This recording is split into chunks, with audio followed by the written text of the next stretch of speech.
Welcome to my bedroom. Don't tell my mom I'm drinking wine.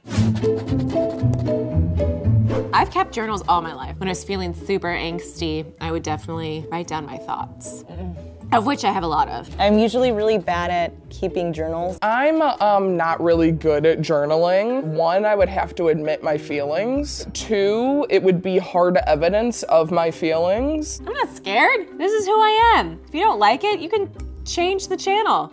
That was really aggressive.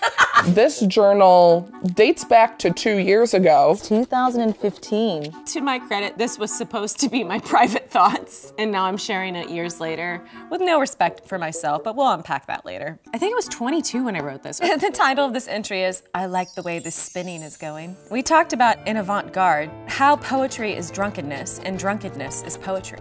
I agree. I'm spinning with it. God, I need this. What am I talking about? I really feel like I was trying to be like the narrator of my own life here. You know when you watch a movie, like 500 Days of Summer or some, there's a narrator in 500 Days of Summer. You know, I've actually not seen that movie. I was in a very long-term relationship, 7 years. This was 2 months after we broke up. Also, we were living in the same house. One of the only ways I felt like I could get through this or talk about this was to write this down. This is my ex, and I sketched him napping, and I was very proud of it. This was when I was thinking about breaking up with that person, and I literally wrote a pros and cons list. This is cons. This is pros. Oof, it's bad. I compromise his bad breath by holding my own every time we kiss. He seems to secretly hold favors against me. My last 2 birthdays with him have been sad. I only think about him logistically, less romantically. He doesn't explain his anger. Pros, I feel alone when he's not there. That is a lame pro. Obviously, I did the right thing. Oh my God, this is so dramatic. Water. Give me some water, Cambridgeshire.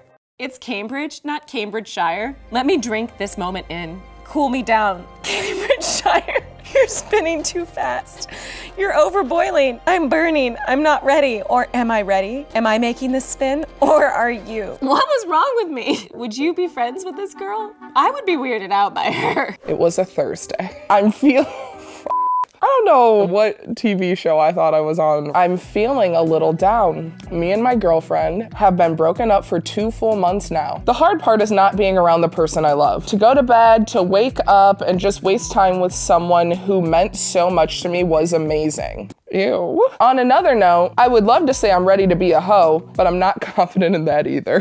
How many glasses of wine do you think that is so far? We need to call the police when it gets down to like here. This was after I broke up with him. Wow, this is a whole story arc. Holy shit, I slept in until noon. Then I woke up kind of nervous that I wouldn't have plans. Why does that freak me out and make me feel so alone? I know logically that there are people who care about me and enjoy my company. Having my own space and things sounds great, but the constant silence sounds awful. It was like very difficult trying to find yourself into the world because like this person habitually becomes like, what are you doing tonight? What are you doing when you're free at this time? You forget that you have friends, which is sad, and that should not happen. This one is titled Blue Shoes. Blue shoes, gone, just gone. Mom threw them away after I specifically asked her not to.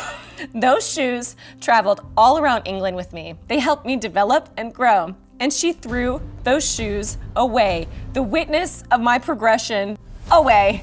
I know I'm being silly, and she did buy me another pair. But that didn't stop me from screaming at her. And now I'm filled with an overwhelming sense of guilt. Well, you should be. You screamed at your mom for throwing some ratty H&M blue shoes away. Like, you need to chill. I screamed at her because I liked those flats. I screamed at her because I feel so disconnected from the balanced Devon I was in England. Aw, she just was sad from leaving study abroad. It all seems so logical when I was thinking of these thoughts of self-doubt, but now to write them down, they just don't have the same clarity as before, which is the benefit of journaling, right? You write down your crazy thoughts and you're like, oh, well, this doesn't make any sense. I think it depends on what type of person you are. If you want to go back and read your journals, if you're just someone that's like, let me see how much I've grown, then yeah, go ahead and read the history. I'm really glad I kept this journal because it shows me how far I've come. because I don't have these problems anymore. Journaling is really healthy for you, and it's comedy years later. Go back through your diary. Cry along with yourself in sympathy. Why not? Celebrate how far you've come. It's healthy for all of us. So is wine.